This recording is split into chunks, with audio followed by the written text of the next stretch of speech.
मत भूलना। ऐसा मुझे एक भी ग्रंथ नहीं मिला जिसमें श्राद्ध तर्पण की बात नहीं कही गई।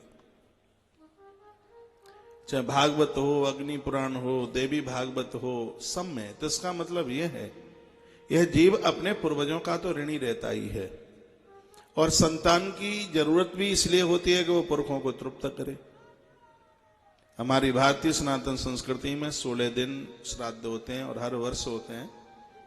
और यह कहकर के मैं आगे बात बढ़ा रहा हूं, और इनके कुछ पंक्तियां हैं वो आप लिख सकते हैं, आपके काम आएंगे। वो यह है कि प्रतिपदा को देखिए, 16 दिन जो श्राद्ध होता है, 16 दिन के श्राद्धों की अपनी एक एक विशेषता है। जिसके घर में पड़वा को श्राद्ध पड़ता है, प्रतिपदा को श्राद्ध पड़ता है, और आप उसे करते हैं, इसका प्रभाव है कि सुंदर संतान का जन्म होता है। सुंदर का मतलब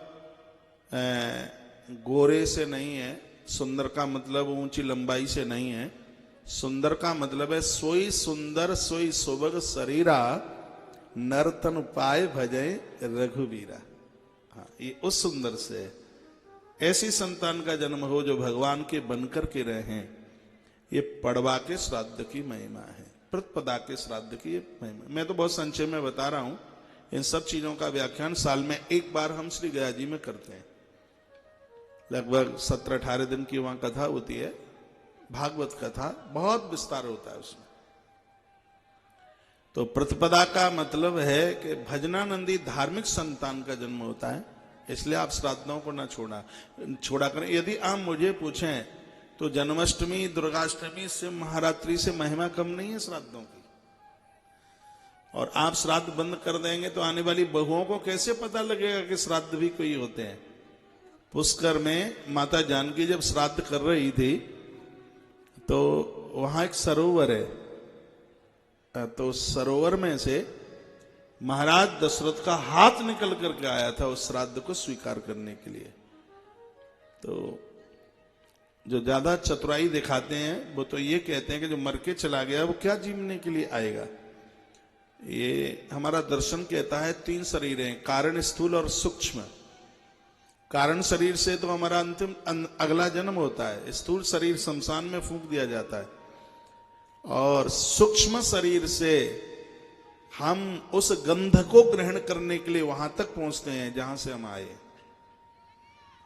इसलिए परिपक्व यही है कि पूर्वज घरों में उतर के आते हैं।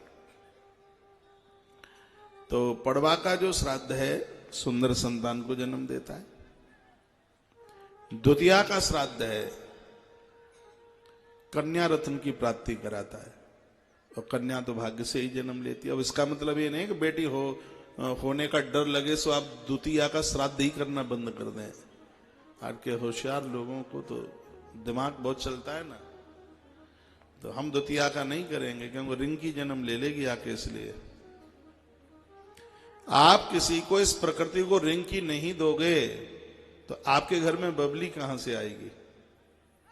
जिसको अपने बेटे के लिए बहू चाहिए उसको प्रकृति को बेटी देना भी तो पड़ेगा। इसलिए बेटियों के जन्म पर खुश हुआ करे, अति प्रसन्न हुआ करे बेटी के जन्म पर। एक नया भाग लेके आती है, बड़ भाग लेकर के आती है। तृतीया का जो श्राद्ध है वो हाथी घोड़े,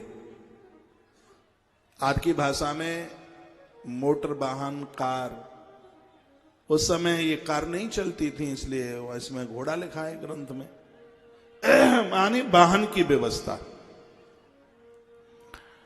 चतुर्थी का श्राद्ध है वो पशुओं को, जिनके पास पशु होते थे उनको बहुत धनवान माना जाता था। आपको शायद ये नहीं पता होगा, महाभारत में लिखा है धर्मराज युधिष्ठिर के पास 3 करोड़ गाय थी। नंद बाबा के पास तो 9 लाख थी। मैंने तो जब उज्जैन में पहली बार पढ़ा तो मैं तो बड़ा अचंभित हुआ। जिस समय द्रौपदी की विदाई की जा रही थी, कई करोड़ गायें तो राजा द्रुपद ने दी थी। इस धरती का एक बहुत बड़ा गौ भक्त राजा हुआ द्रुपद।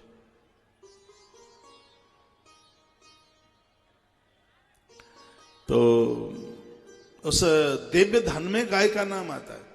गौ धन, गज धन, वाजी धन, और रतन धन खान, ये जितने भी धन हैं गौ माता को पहले नंबर पर रखा है। पहले लोगों के पास गाय होती थी, उसको बड़ा अमीर मानते थे, उसको विशेष दर्जे में माना जाता था, उसका बड़ा आदर होता था। पूरा ब्रज प्रदेश नंद बाबा को वंदन प्रणाम करता था, क्योंकि 9 लाख गाय थी नंद बाबा के पास, इसलिए।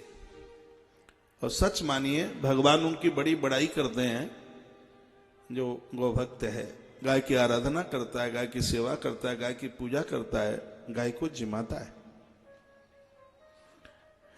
तो ये चतुर्थी का जो व्रत है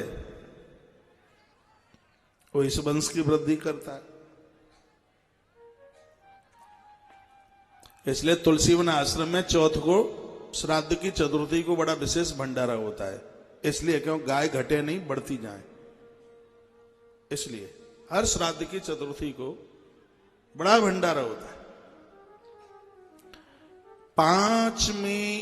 पंचमी का जो श्राद्ध है वो आज्ञाकारी संतान को जन्म देता है। छठवीं का दूध दही की कमी नहीं आने दे। सप्तमी का जो श्राद्ध है उत्तम खेती ठीक व्यापार। अष्टमी का लाभ व्यापार में। और नवमी का जो श्राद्ध है बड़ा अद्भुत है, यह संकल्प सिद्धि के लिए, जैसा आपने कोई संकल्प किया है उसकी पूर्ति के लिए। फिर जो एकादशी का जो श्राद्ध है ये उनके लिए बहुत ज्यादा विशेष है, जो घर छोड़ करके बाबा जी बन के चले गए, या ऐसा कोई व्यक्ति जो घर छोड़ के चला गया और फिर वो आया नहीं और पता नहीं उसकी कौन सी तिथि रही होगी, उसके लिए एकादशी का श्राद्ध बहुत ज्यादा बढ़िया है।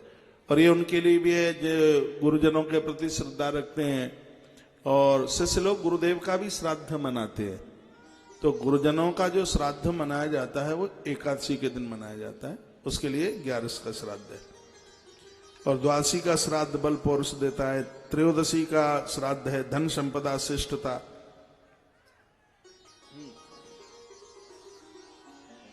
चतुर्दशी का जो 14 का श्राद्ध है, जो लोग ऐसा उनका अकाल मृत्यु के साथ उनकी मृत्यु हो गई है, आत्महत्या करके मर गए हैं, तो उनके लिए चतुर्दशी का श्राद्ध ज्यादा प्रभावी है। और फिर अमावस्या के श्राद्ध में तो आप जानते हैं अमावस्या को श्राद्ध करने से परिवार को पूर्ण आयु मिलती है, और पूर्णमासी का श्राद्ध करने से देवता प्रसन्न होते हैं।